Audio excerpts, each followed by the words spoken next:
UFOs, monsters, mysteries. You're listening to Talking Weird. And now, from a cabin deep in the Northwoods, your hosts, Dr. Dean Bertram and Jen Durrell.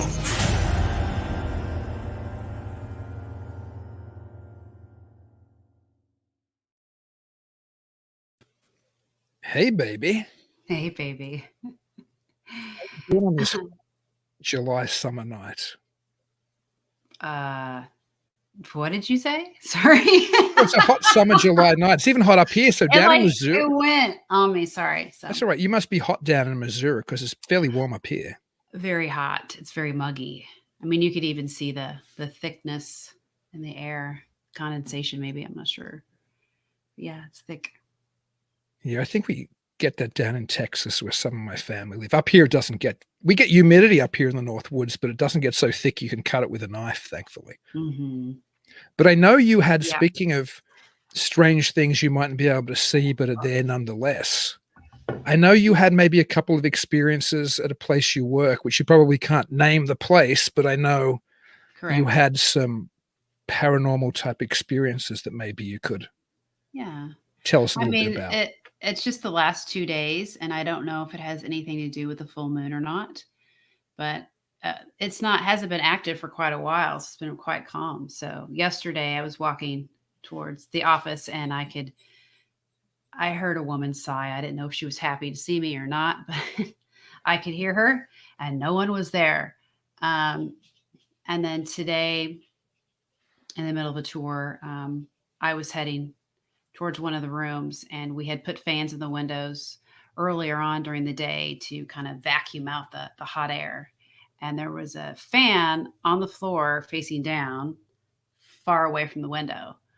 And it's kind of unexplainable because the window is like a window seat. So it fits perfectly in there. So there's no way it's going to fall down on its own. So we're a little dumbfounded with that one. Huh. So, I like how you made the allusion to it. It may be having something to do with the full moon. That's something we'll have to ask tonight's guest about a little bit, because I'm sure he's a veteran investigator. So so he'll probably maybe be able to give his interpretation of if the full moon has anything to do with it. Anyway, he began investigating the paranormal in 2008. He'd heard disembodied voices and he'd seen shadow figures, and that led him to research and investigate supposedly haunted locations. And after capturing incredible evidence at King's Tavern in Natchez, Mississippi, he began a lifelong journey to document true evidence and make it easy for people to view and listen. His goal is to validate proof of life after death. He was featured in the 2020 paranormal documentary feature film, The House in Between.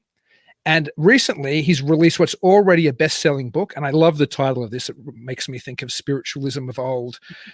A Peek Through the Veil. What a great title. Anyway, so without any further ado, I'm delighted to welcome tonight's guest, John Bullard.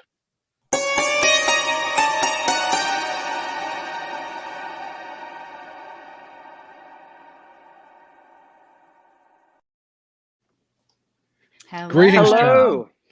How are y'all? Thank y'all for having me. I'm excited. This is the first podcast I've done since I've released my book. So it's 11 o'clock where I am. So I'm half awake, half asleep.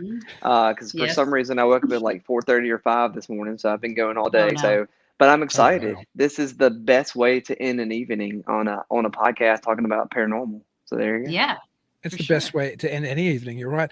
And I love the title. I'm sincere. A Peek Through the Veil. It makes me think of, I don't know if I'm actually superstitious or I just like playing with superstitions, but I love the idea, for example, that on Halloween, the veil between the worlds is meant to be somehow, down and things can go back and forth. And so it for some reason, it rings to me that title of something with a great history, a great, background in spiritualism and the idea of this other world. Anyway, we are going to get to the book, but I don't know if you heard, I think you did, Jen talking about some experiences she's had where she works and her suggesting she didn't know if the full moon had anything to do with it or not. Is that anything you've ever encountered in your investigations?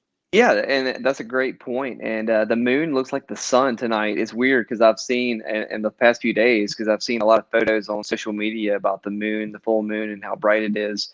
And we actually have done investigations based around moon cycles and weather as well, at the House in Between and other locations that I've done. One in Memphis, Tennessee, I remember we did. And we knew a huge storm was rolling in. So we scheduled this big mansion and we did an investigation just because the electricity in the air, all the storm and all that. And the power actually went out. So nothing exceptional happened, but we were in a big mansion and the power went out. So that was kind of cool. But yes, I mean, if you think about it, because everything's, energy related. And if you think about moon cycles and storms and limestone, and you can put all the minerals and the atmosphere around us. And I think all of it's relevant. And if you think it's not, I think that's silly, because everything's made up and you have to have a perfect combination of everything to manifest. And you never know what can happen. But we've definitely had investigations where we fully intentionally booked the investigation because of the weather or the moon cycle. And it could have just been luck, but we got some good stuff. I would say at least probably 50% of the time. So roll the dice or flip a coin, and half the time we've gotten some really cool stuff. That's pretty cool. I kind of figured it might have been connected in some way, because it's usually a quiet place lately. So yeah, I mean, so that makes it. So is this somewhere? I know. Is this where you work? Yeah. So is it something that you have had all the time, or is it just kind of like sporadic? No, I started working at a place I worked at years ago, just for a seasonal job, just for fun, and I can't really disclose it. I understand that. I understand. Yeah. So was this one of the more predominant things that you've had happen in a while? In a while, yeah, because it's been quiet. It's been really quiet lately. Yeah. And does this speak directly to you? Now, do you have this happen a good bit, or is it just kind of come and go? See, so the title of my book, A Peek Through the Veil, is basically kind of based on this. So I'm not a medium. I think there's people out there who have a really cool skill set that I don't have, and it makes me jealous, and I hate them in a way because I can't do those things that they can do.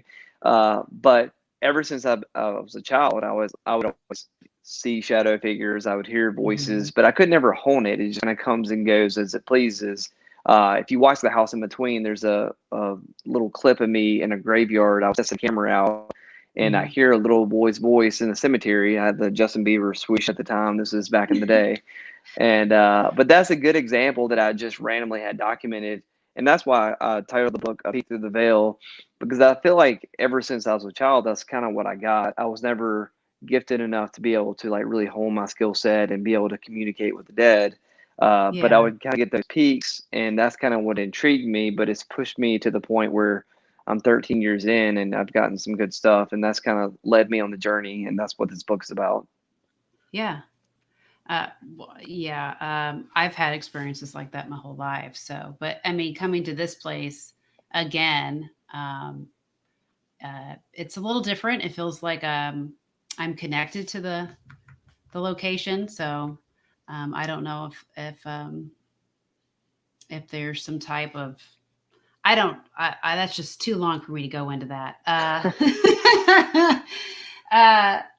But I don't know if anybody remembers me there. I can't say that it's haunted. I can't say that it's not. I know they don't really want anybody to say anything about whether it is or not.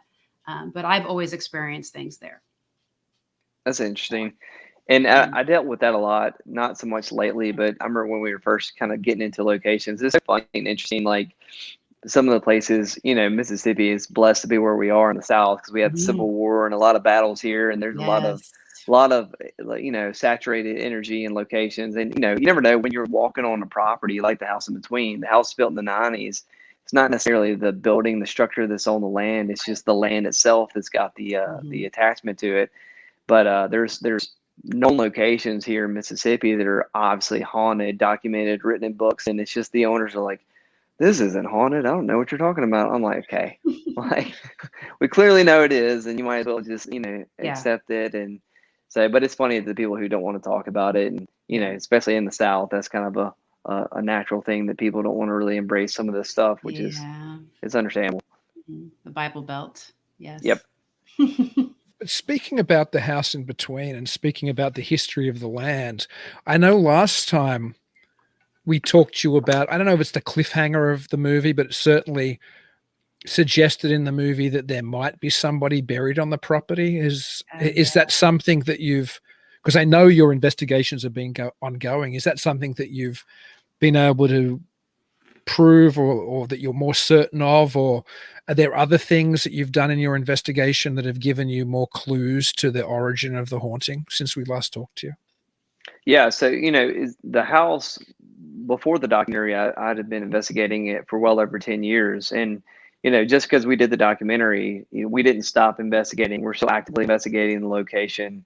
And it was interesting. This is the first time I've really talked about after we stopped filming, but we continued to investigate after we wrapped and everything. And the house was oddly quiet for a few months there. And it was almost like just so still. It was like, what happened, But then I'm like, but then there was like a resurgence of like, no, we're still here, everything's still going on. So it kind of peaked back up. And but to answer that question, we're definitely researching the land and doing more things. I can't get too much into it because we're doing some really neat stuff. But we're still actively trying to think outside the box to get more answers. We definitely have done a lot more deep dive into the land and the history, because there's only so much, because the town burned, obviously, and the records only went so far back. But there's other ways to look into it and find out things that are going on. And we're really tapping into more of a science-based approach, kind of what we did a little bit in the house in between at first. But it's really given us some different clues and uncovered some stuff that if you just would have thought in the paranormal scope of things, we would never be as far as we are now. So I think it's such a beauty to kind of incorporate the science and the paranormal and kind of blend them together. So it's really been able to open up a whole new world and mindset for the house. One of the things that Jen reminded me of before the interview, we were just talking a little bit while we were waiting for you to come into the green room, was that we discussed last time an event you see on screen regarding the test you do where you put balls, like tennis balls or round type balls, on a stairway in the house, and then they roll down by themselves. And during one of those, there's a kind of side shot of the staircase when the ball's rolling down, and there's a mirror, I think, set below the staircase. Is that right, Jen? Is that what we were talking about? Yeah. And I think when we were watching it, Jen and I last time, thought we saw a figure in that mirror. Well, we did see a figure in the mirror because we rewound it and watched it a number of times. But I remember us asking you on the show if you knew what that brief shadow figure was that you saw in the mirror. And you said, I'll go away and check out if it was a crew member, or if there was nobody there. And then it's obviously something a little bit more mysterious. Did you ever work out what could have been in that mirror shot? Yep. So the beauty of that shot was the house was totally empty at the time, and we have validation of that. And we went back, and that's one of the coolest pictures and clips that we've ever captured, because it's almost like a partial manifestation going up the stairs, and it kind of validates what we've had throughout the years in the house, which there's so much activity. So while we actually focus on the stairwell, after the chandelier was kind of the first visual focal point that we did, because the chandelier shut off. I got a shock to the back of my neck. I think I told y'all that story. Yeah. And then we kind of pulled away from that, and we had trigger objects all over the house. But since I met Alice, the first time I went inside the house, it was probably 30 minutes, an hour into talking to her, I saw a shadow figure or something dark kind of move up the stairwell. So that kind of brought me back to my childhood, which is kind of, there's some really cool artwork in the book that I've done. But that's what I would see. And it kind of brought me back to when I was 12, 13 years old. I would see these shadow figures move in these houses. And I never told Alice until like 6 months, a year ago. I told her, I've known her for over a decade. I just never told her that, because I didn't want her to think I was just in her house and I was this paranormal investigator and I'm just kind of like doing some hocus pocus, like, oh, I see that shadow figure in your house. I wanted to, some of the stuff that I initially saw, I wanted to keep close to the vest and just get in there and actually document. And like, audio is one of my biggest things that I love to do, because it's one of those things, if you capture true, clean audio, especially if it's calling a relevant name or you have a sentence or something like that, those are things that you show a client that you can really show, hey, this is authentic, this is real. Because I wanted to help Alice, and I could tell that she was scared, genuinely scared in the house. So I wanted to do my due diligence and really kind of dig in and try to help her. But yeah, so the stairwell was a focal point because numerous people had experiences on the stairs and at the top room. So that's kind of why we focus on the stairs with the baseballs. And that's what we use is the baseballs with the stitching because they're heavy. If they do move, you can see them kind of rotate left and right. And if you have a good, like an HD camera on those, you can see them pivot and move. And obviously baseball, if you set it on a stairwell back enough, we stomp up the stairs and stuff like that to make sure they're not going to move on their own. Unless you have an earthquake or something like that, they should not roll off the stairs with a trajectory to go forward. And again, when we did that at the house in between, we started that experiment, and it took almost 6 months for that ball to come down the first time. And, if you think about it, 6 months doesn't seem like a long time, but if you're trying to do it over and over, and see, we had house cameras recording all the time. So we would mentally ask, and while we were investigating in the house, we would physically ask. And, I feel like they were trying to do it, as weird as it sounds. But it was just kind of figuring out how to do it, learning how to do it. And eventually, in the clip you're talking about, this is one of the first time the ball ever came down the stairs when we got that dark shadow that moved up. And it's cool that y'all saw that because not a lot of people saw that when they first watched the documentary, but it's neat to see how many people have watched The House in Between over and over again. And they've kind of picked up some little Easter eggs, as we call them, during the film. But so to put a bow on it, there was nobody else in the house during that sequence. So that was definitely not a crew member in that mirror. Yeah, that was one of the most powerful moments because I remember watching it with Jenna going, well, there's something there. And we rewound and we watched and we rewound and we watched and we watched it a number of times. Yeah.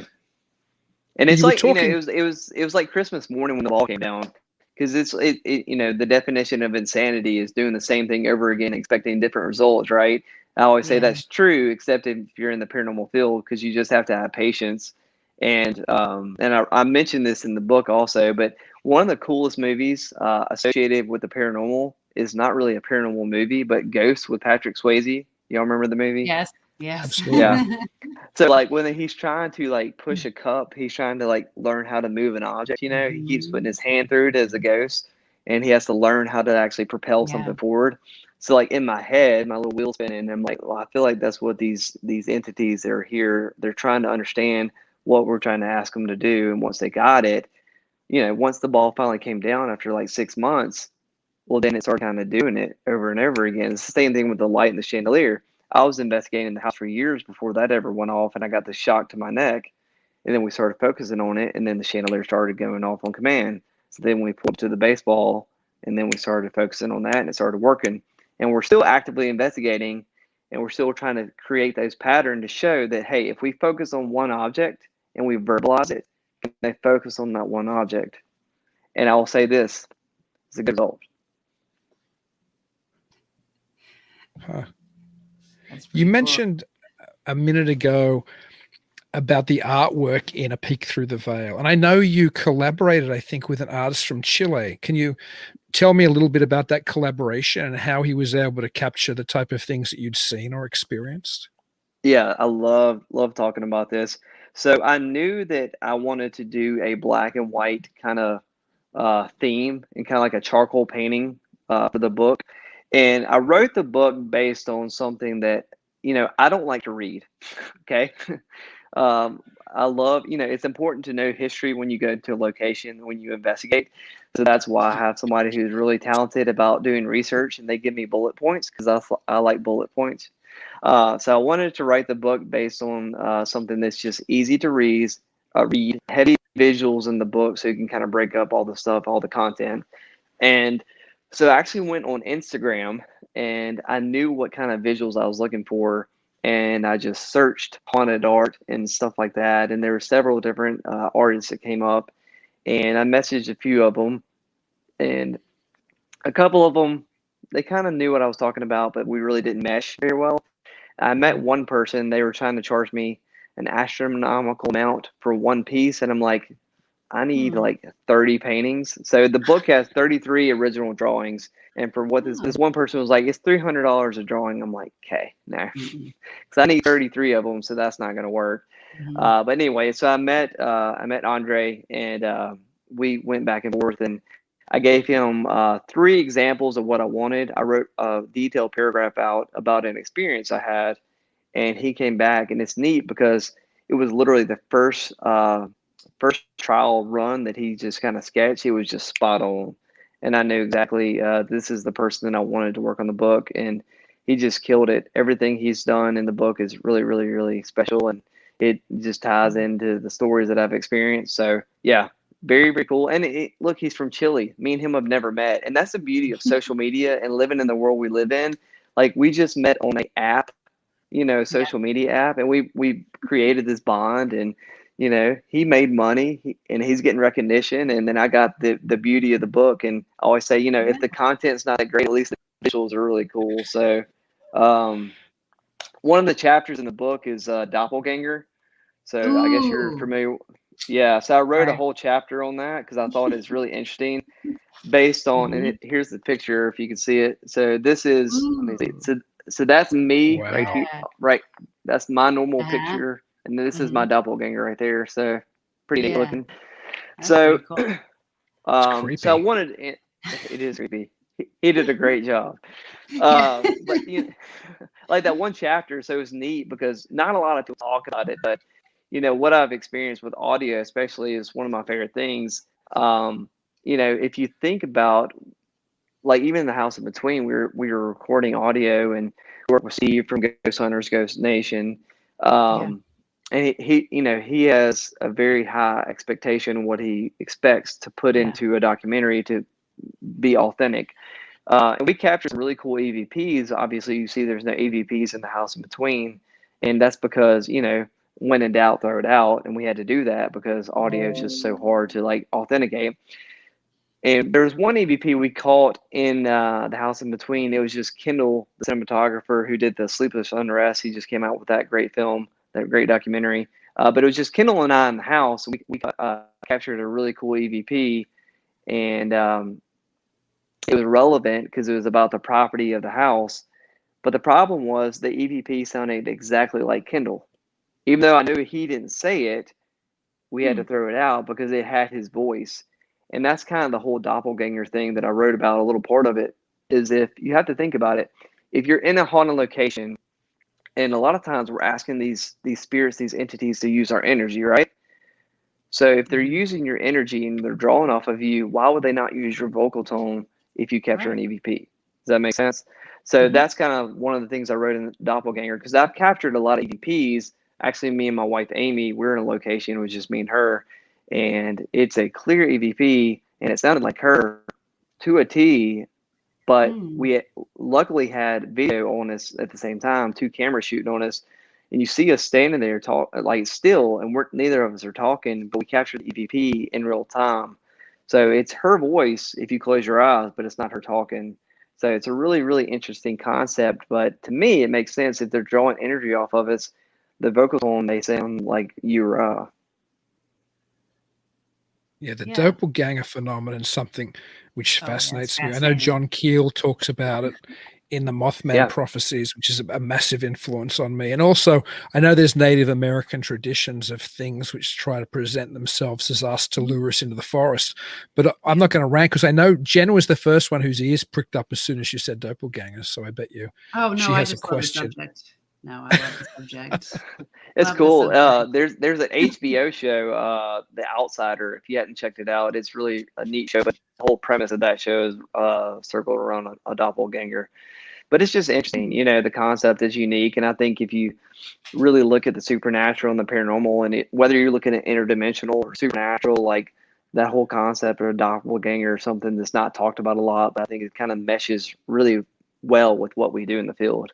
Yeah, it's definitely an important part about the weird, I think, is that tradition of something that which resembles us or somebody we know and ends up being somehow more terrifying. It's obviously something that Hollywood has captured in a number of horror films as well. But tell us a little bit more about the book, because I know it has a lot of your own experiences in that. So what can people expect as far as finding out a little bit about John Bullard's personal experiences?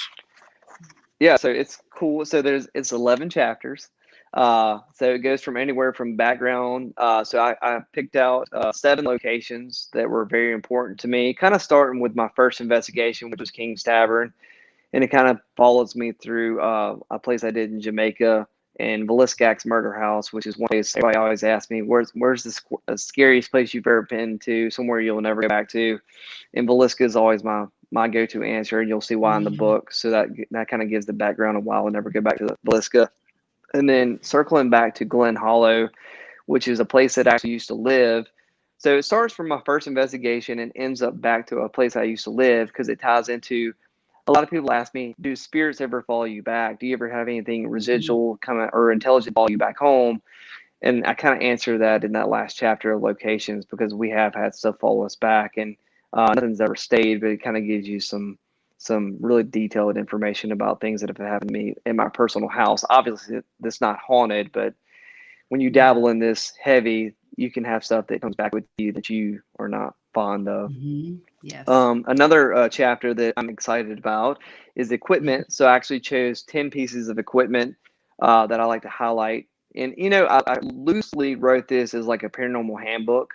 So whether you're into the paranormal or you're a total like beginner, you're kind of interested, I think this will kind of give you like a base guideline of how to do an investigation, what you need to focus on, what tools you can use. And again, these are my tools. Everybody's got their own technique of investigating and all that stuff. So, and I think out of the 10 items, only 3 of the 10 are actually paranormal tools. So a lot of the stuff that I use is not even technically a paranormal tool. Like music's one of them that I use. Obviously, it's not a paranormal tool, but it's a unique language, and it's universal. So no matter if you're in a place from the 1700s or you're in a place from 2010, music's universal no matter what. Structured investigations is a chapter, and it kind of goes into how to properly investigate. And I like to thank all the investigators because doing what you do, if you're an investigator in the field, what we do is not as sexy as you see on TV, obviously. It's a lot of hours spent. You go to one location, you're investigating for 6 hours, 8 hours, whatever. You have to review, tons of recorders, all the video. So that's kind of a thank you to all the investigators and to show people exactly how you investigate 1 through 6 to get the most efficiency out of what you do. Because, the first time I investigated, I had no idea what I was doing, and we wasted a lot of time. We listened to a lot of stuff where we were talking in the background. You couldn't hear anything. So, you just want to give somebody like a heads up, like, hey, this is how you can do it more efficiently. Because if you're a new investigator and you go in and you're intrigued by all the shows you watch, but you go to some locations, let's say you do 3 investigations, right? And you get nothing, you're probably going to be pretty bummed out. You're probably just going to quit, not doing it again, So this kind of just gives you a heads up. Another chapter is teaching the spirits, and that kind of goes into what we're doing at the house in between.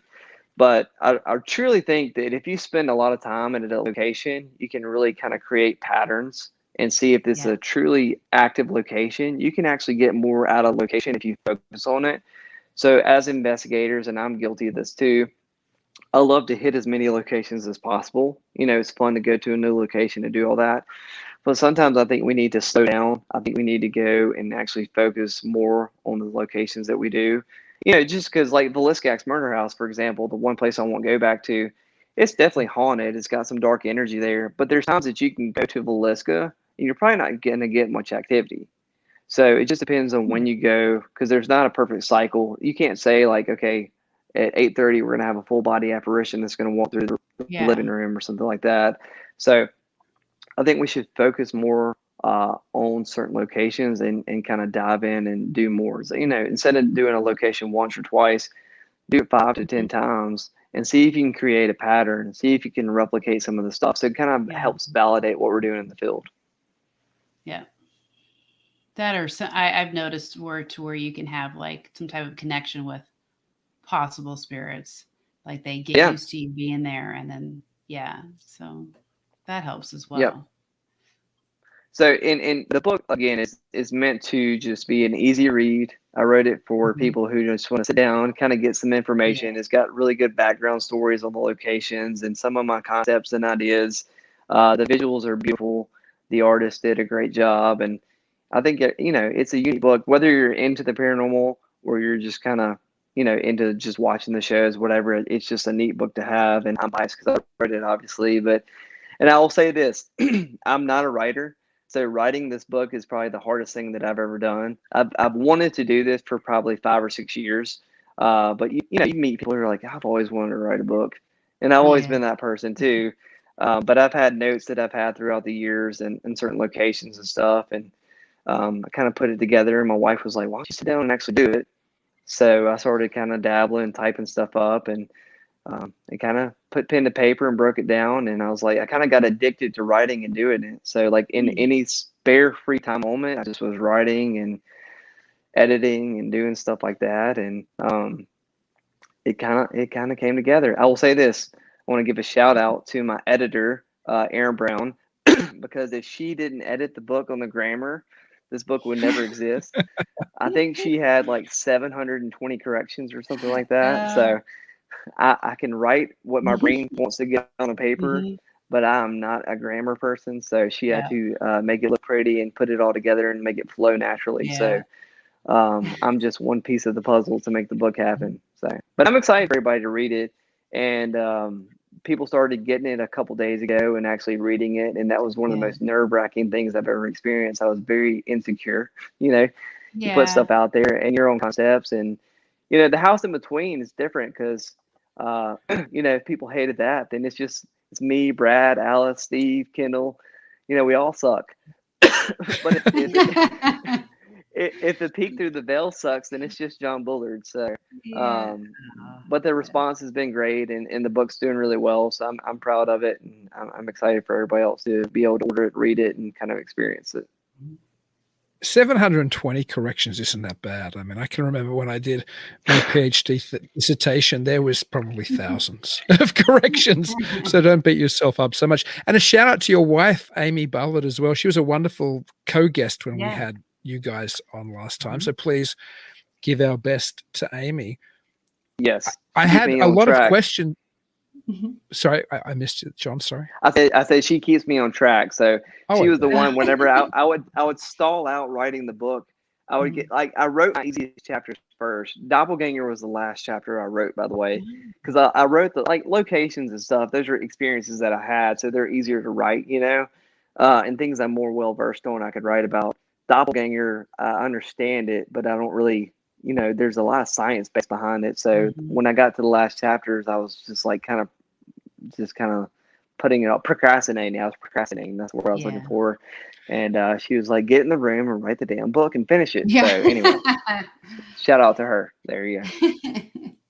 I find it really fascinating that you talked about the importance of perhaps revisiting sites again and again and again, because I was going to one of my prepared questions, I guess, for you was what kind of insights or what advice do you have for either a newbie investigator or a veteran investigator? And I think you really answered it with that, because I know you're absolutely right. People tend to just go, and I know far less about this than you or Jen. Paranormal investigations is not my topic, but from somebody who's an observer on the sidelines, it certainly seems that people investigate this location and then they go to this location and then they go to this location and they just keep moving on again and again and again. And I'm sure, Jen, that's something that you've encountered as a paranormal investigator as well. Yeah, I enjoy having the connection with the location more than just skipping around. Yeah, and I'm guilty of skipping around at first because that's what I wanted to do, and I didn't do private residences at all, which is what Alice's house is, and I would do the more historical places like Villiscax Murder House and Woodruff Fontaine, this in Memphis, and Waverly Hills, all the cool places that you want to hit, and because it's about travel, it's all about like the journey is part of the allure of being a paranormal investigator. The thought of being in these mansions, like these people are letting you inside these multi-million-dollar homes with all this stuff, and you're looking for ghosts. Like, it's pretty cool. You feel like a rock star.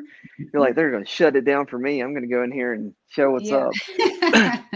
And it is fun, but you do have to take a step back and I've been in the field for a while, and you travel and do it so much, it's fun, but it is a lot of work. And there's a lot of times you go to these locations, but you don't get any evidence. So you can take cool pictures and stuff, but there's just nothing to post because you don't get any experiences. And that's normal because not every time you go, you're going to get activity. It's just part of the nature of the beast. And I'll say that Alice's house and the house in between is a blessing for my career because when I was burnt out in the field and ready to walk away, something dramatic would happen at Alice's house. And she's like, you got to come over here and figure this out. So her house has always kind of kept a heartbeat in the field for me and really kind of drawn me in. And every time I wanted to step away, it kind of pulled me back in. So it's, find a place that you can set up shop. And we are blessed to have a house that nobody lives in that's so active. And we can try all kinds of different experiments there. I posted some pictures on social media. I think last weekend we took a fog machine inside the house in between and shot some fog in the house. And we did it for different reasons. But we're always thinking outside the box. But it's cool to have it's like a laboratory, basically, is what we treat the house in between. And we see what can happen. But a lot of investigators, you can find locations like that. And they don't have to be well known. There's tons of locations. Some of the locations I wrote in my book, I mean, they're nobody locations, but they're active. So we treat them as such, and we respect for them. And you try to make a connection with the entities that are in the location. And it's just like building a relationship with anybody. You meet one time, you can have a connection, but as you continue to go back and we sound crazy until we're not, but once you build a relationship with these entities, if this is an intelligent spirit that's attached to the property, then they'll work with you. And I know it sounds crazy, but if you watch the house in between and you see the last 10 minutes of the documentary, I don't think that's a coincidence. Yeah. I think that the entities in the house were working with us. They knew how important it is to tell Alice's story, and they showed out, and we got some really incredible footage the last 10 minutes of the documentary. Yeah, I have to ask my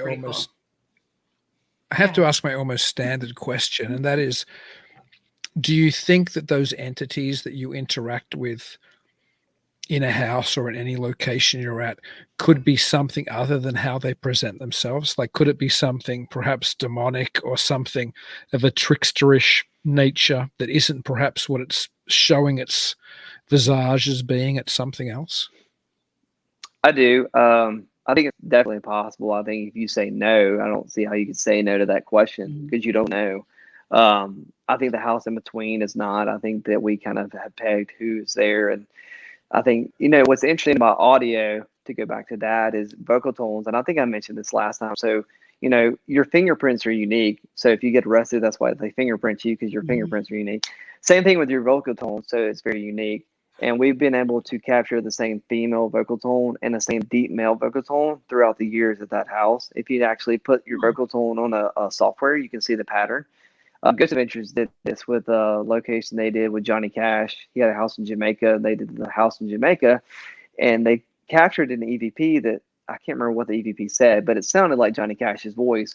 So what they did was they took an interview with Johnny Cash and had him talking, and it showed the vocal tone pattern.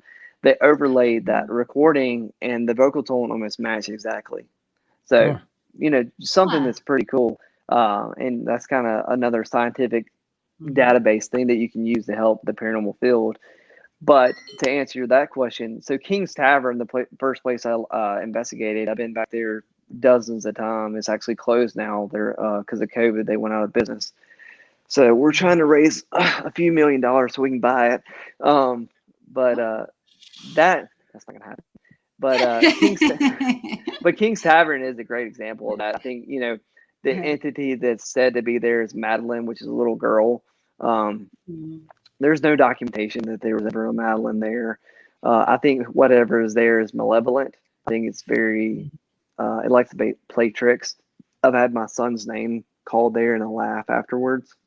So I think that's a good example of people portray that to be a little girl, kind of innocent and childlike. But I think whatever is there, in my opinion, is a lot more dark and malevolent. Yeah, I've had experience like that myself, but that was just because I was trying to figure out how to do readings, and something pretended to be my grandfather, and ended up laughing and showing itself later on. So it's crazy, right? It's I remember. So the first time I did Ghost Adventures, they came to King's Tavern, and that's on that episode. But Mason is my oldest son. He's 14 now. But Yeah. I was listening to audio. I'll never forget this at my house, and we were asking a question, and I never mentioned my child's name in an investigation. It'd be weird to do, but anyway, I remember I was just silenced, and I hear Mason, which is his name. It says Mason, haha. It's like a deep male voice. And I just remember throwing my headphones off like dramatically, and I'm like, you think about it, it's like that's my son's name, then laugh afterwards. I mean, I take that personally, and it's almost like a stick against me. So this field is real, and when something like that happens, you kind of question like how much further you want to go. I know that sounds dramatic, but when you have something that personal, and it affects you a little bit. Yeah, it's definitely tough. Yeah. Yeah, that feeds into the demonic type stuff I was suggesting before as well, because would be very strange that a spirit of the departed hanging out in some remote location could potentially know the name of your son, I would think. Right. That implies something else. Here's an interesting, I've never actually shared this story with Jen either, so I'm going to share it with both of you now. Look at this. Exclusive. There you go. Yeah. It's a total exclusive. I've never talked about it in Talking Weird. I've never talked about it in any professional capacity. It isn't it's close, but close in a secondhand way, if that makes sense. I had a very good friend in Sydney, Australia, and I dated her for some time. We were very close. And her father was a big believer in the paranormal and all things weird. And he told me this story about when his daughter was younger, there was a breathing sound in his kitchen, and he couldn't figure out where on earth it was coming from. And he was opening cupboards and looking in the ceiling, and it was just this. And he was thinking maybe it's an animal, because we get possums in our roofs in Australia, and he couldn't figure out what it was. It was in his kitchen. It was there for an extended period of time, like I think months. And eventually it left. And then he saw his neighbor shortly thereafter looking in his roof and doing all this kind of weird stuff. He's like, what's going on? He's like, I've got this breathing sound in my house that I can't identify. So this comes to the point of whether things are perhaps remain within a house or they can move, because that story certainly suggested to me that the breathing sound had somehow moved from my friend's father's house into the neighbor's house, and then potentially it moved again. Like it might just there might be spirits or something that travel, is my point. I think for sure there's travelers, so that's what I call them. So for example, the Glen Hollow that's in the book, the last location chapter that I'm talking about, because again, the house I was living in at the time was not haunted. I never had any experiences there, but this is when I was doing heavy investigations. I would travel all over the country doing investigations, and I would come back and I would start to have things happen. Like I had cabinets open, I had a fan turn on by itself, I had a bang on the wall, I heard a girl laughing when nobody was home. Like these things, and this is not all at once. You have to understand this is spread out, but there were things that were happening as I would get back home that for sure were not happening after. And one of the most dramatic things, which there's a painting in the book based on this, I was reviewing evidence one night in my home, and I heard what sounded like a bobcat down the hallway. I mean, that's a bit, it's like growling. I mean, I don't know how else to explain it. It scared the hell out of me, and there was nobody else home at the time. And I was like, okay, well, maybe there's like a cat or something outside. I walked outside and looked around, didn't see anything, went back inside, and I put my headphones back on. And then all of a sudden, down the hallway again, it was like a growl, like an angry growl. And I took them off, and I just said, stop. Whatever it is, stop. You're not welcome here. I just asked. I said, please leave. Get out of the house. And it never happened again. But there's a visual representation of that. And that's kind of an example of like an experience I had. So I wrote it out in a paragraph and sent it to the artist, and he translated it and sent it back. And I'm like, that's the image I thought. So it's kind of cool to see it kind of come to life. But yeah, to your example, I think that there's things that the Conjuring movie said it best. I think Patrick Wilson, the actor, said it in the original Conjuring movie. Like whenever sometimes it's not the house that's haunted, it's you. So it's almost like stepping in gum. It sticks to your shoe. It comes back with you. And I've had that happen. Nothing's ever stayed, but I've 1000% have experienced almost like a kind of a little sudden heartbeat of activity, and it just kind of dissipates. Yeah. But yes, for sure, if people ask me, can things follow you back? 1000%. Yes. Is that something you've ever had happen, Jen, when you've been investigating? Has something well, ever come yeah. home with you? I mean, that comes with the territory, I think. So, yeah. See, this is why it scares me to do a paranormal investigation. I don't want anything coming home with me. Yeah, yeah, and it's not all. I mean, I would say, and it's only been a handful of times throughout the years I've doing it. It was when I was heavily investigating.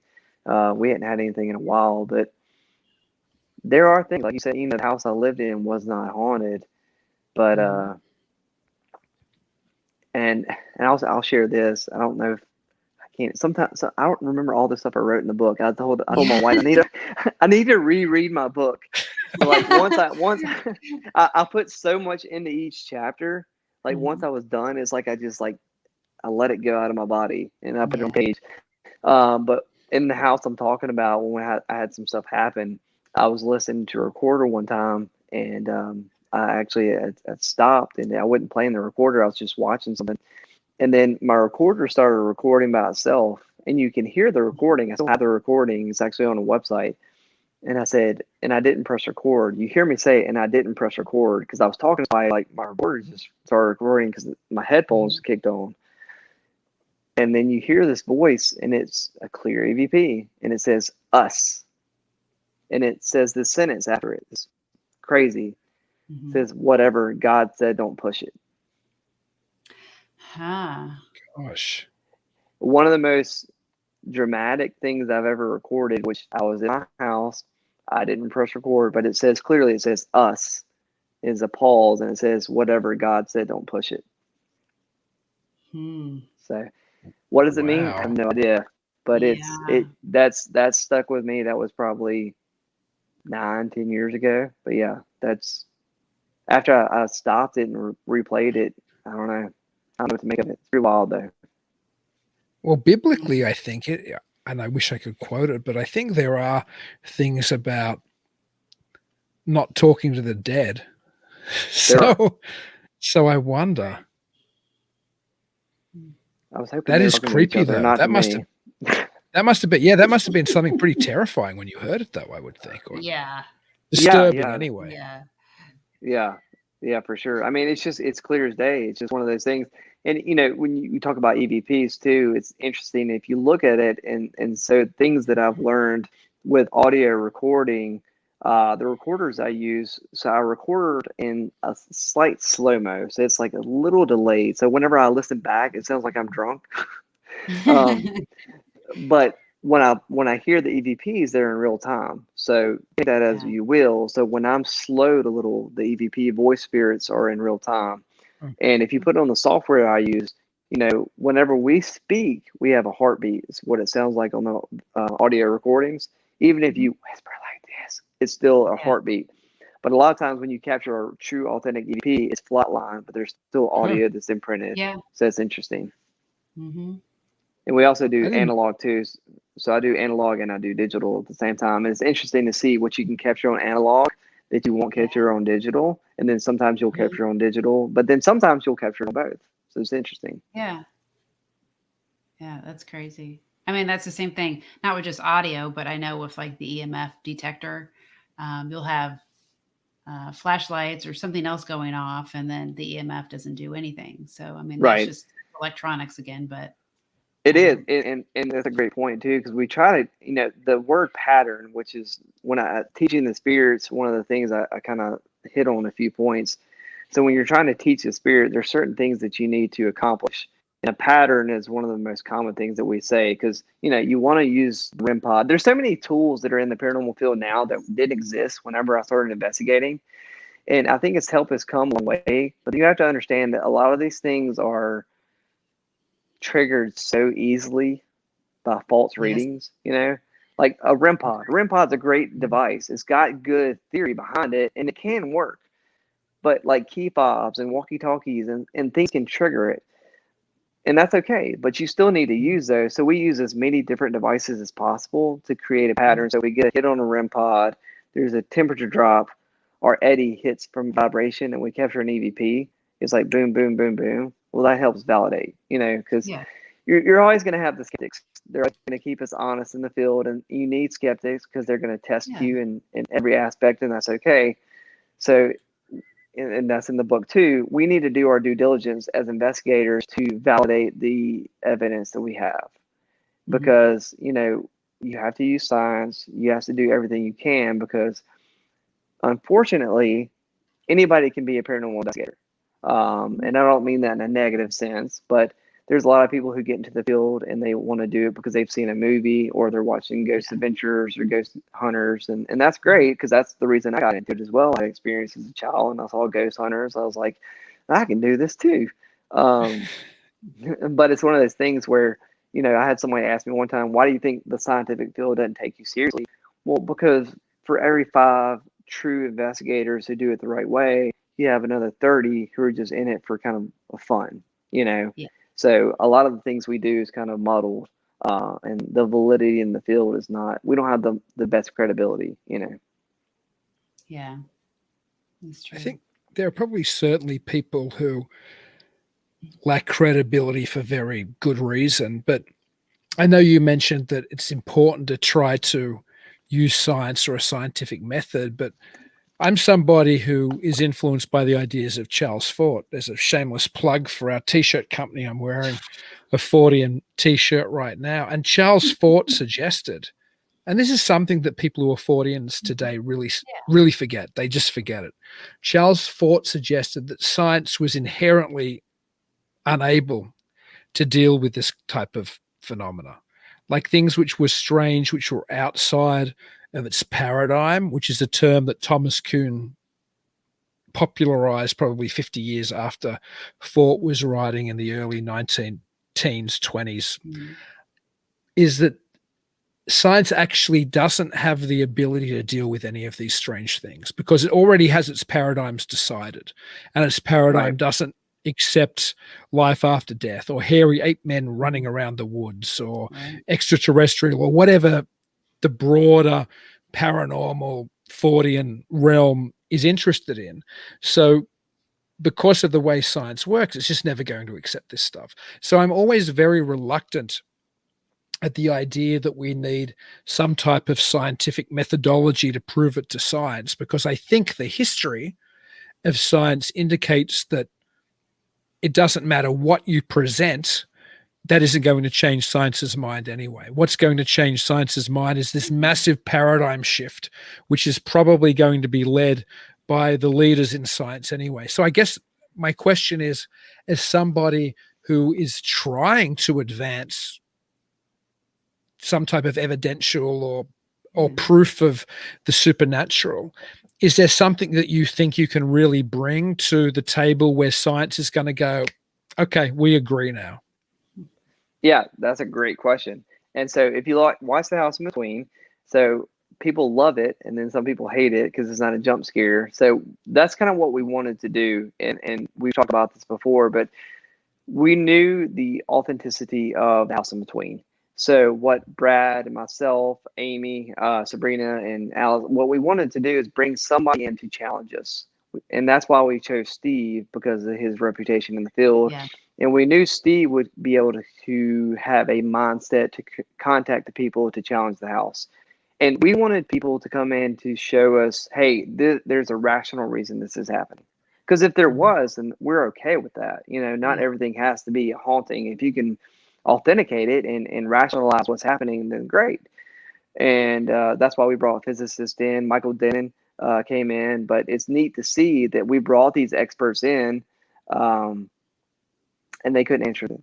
They had no answer. And I think that that's important. When you bring these experts in and they can't give you a rational explanation, then that just gives us a one-up in our corner. And I was going to show you something in my book. So one of the objects that I'm talking about. So this is a scientific object. There we go. So right there, looks like a space probe. So that's the Bondi graph machine, right? So this is something as a scientific device And when I mean science, so like take the devices that they've used, and then let's use them in our field. So like it might be a science device, but let's flip the script, as they say, Mm-hmm. and let's use it for what we want to use it for. So that's one of the devices where you plug it in, and if you put your hands on it, the kid's hair stands up, you know. Yeah. Uh, so the reason we use that is it's basically, you know, you think about energy, and there's EM pumps. That's a paranormal tool that Mm-hmm. kind of heightens the energy in the atmosphere in the location. So what that does is basically supercharge. It's like 50 EM pumps built into one. So we'll plug that in and we'll get it popping and going. And you'll physically be able to see lights in the house react to it, and like electronic devices like my DVR system, it'll like fritz out because how much electricity that's pumping into the atmosphere. But it's neat to see that. We'll let that run for 30 minutes or an hour and then we'll unplug it. And then a lot of times we'll have a lot more active nights than if we don't do that before. So it's almost like if you think about your phone on like 3%, you plug it in and you pump it up, you know, that's what that the Von Graph machine does. So think about scientific tools that have a purpose, and then see if you can translate that into something we do in the field, and then use that for your own good. Mm-hmm. Huh. Yeah. It's Yeah, just thinking that's outside the box, because you know it's yeah. interesting, because I think about paranormal tools. It's like everything we use is kind of subjective. You know, it's all like it's, you know, we know the purpose of it, but does it work? Well, it's just trial and error. Mm-hmm. And the more pattern, which is my favorite word, that you can get from these devices, the more validity they have. And you know, we do a lot of goofy stuff, and sometimes it works, sometimes it doesn't. Like there's we've used microwaves. That's in the book. We've lit up like 8 or 9 microwaves, and we fried a Wi-Fi Comcast cable. We fried a Wi-Fi thing. You know, we were trying to pump energy into a room, and it didn't work. We fried the Wi-Fi. I told Alice, I was like, when you call the cable company, don't tell them you had like 9 microwaves going. Just tell them it was like a lightning or something like that.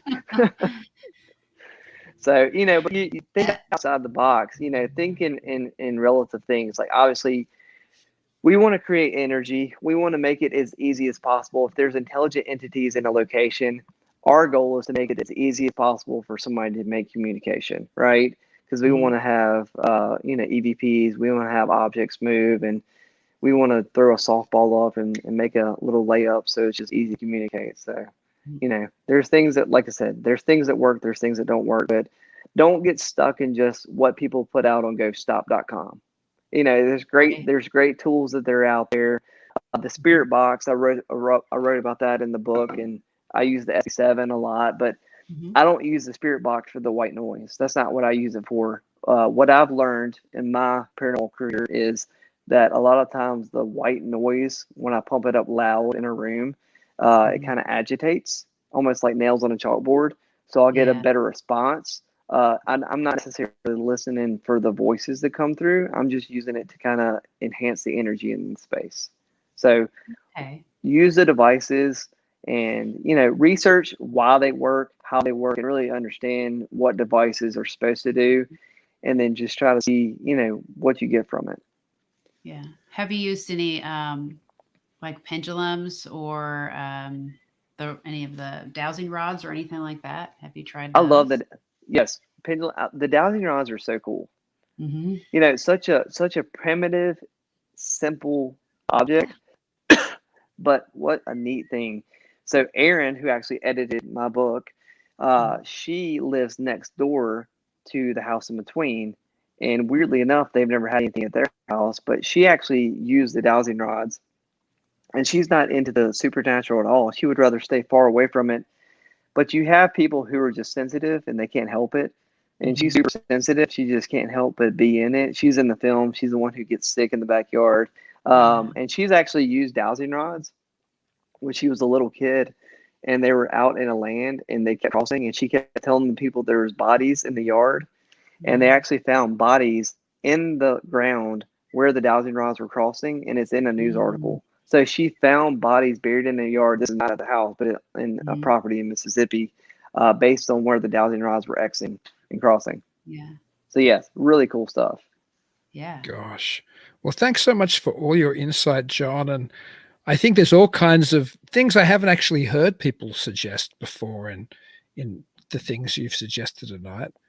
So let us know how people could get a hold of a copy of A Peek, is it A Peek Through the Veil, and Yes. or how they could just follow you. What's the best way for them to do that? So thank you all for having me on tonight. I appreciate it. It's the first podcast I've done talking about the book, so I'm super excited. So you can go to the best place I tell people to go is just go to John Bullard Para. So John Bullard, so it's JohnBullardPara.com.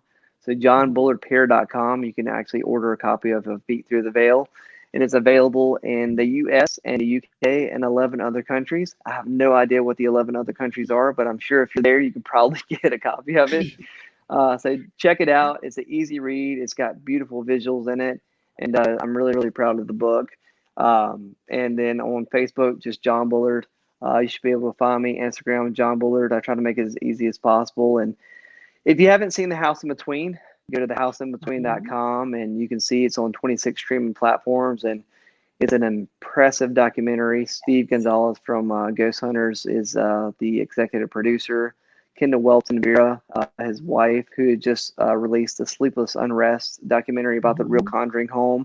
That's the cinematographer and co-producer, director of the film. So check out The House in Between and johnbullardpara.com to get a copy of A Peek Through the Veil. Okay. Well, thanks for coming back, mate. You're a great guest as always. Thank you. And until next time when we have you on, please keep it weird. Keep it weird. Thank you for joining us tonight. If you're interested in checking out more episodes, you can find us at talkingweird.com. If you haven't already, please like the show on Facebook, Twitter, and Instagram at Talking Weird Podcast. Make sure you never miss an episode by subscribing to Talking Weird. We're available on most podcast platforms and YouTube. And if you do enjoy the show, please leave us a review. Dean and I would really appreciate it. Until then, stay safe and keep it weird.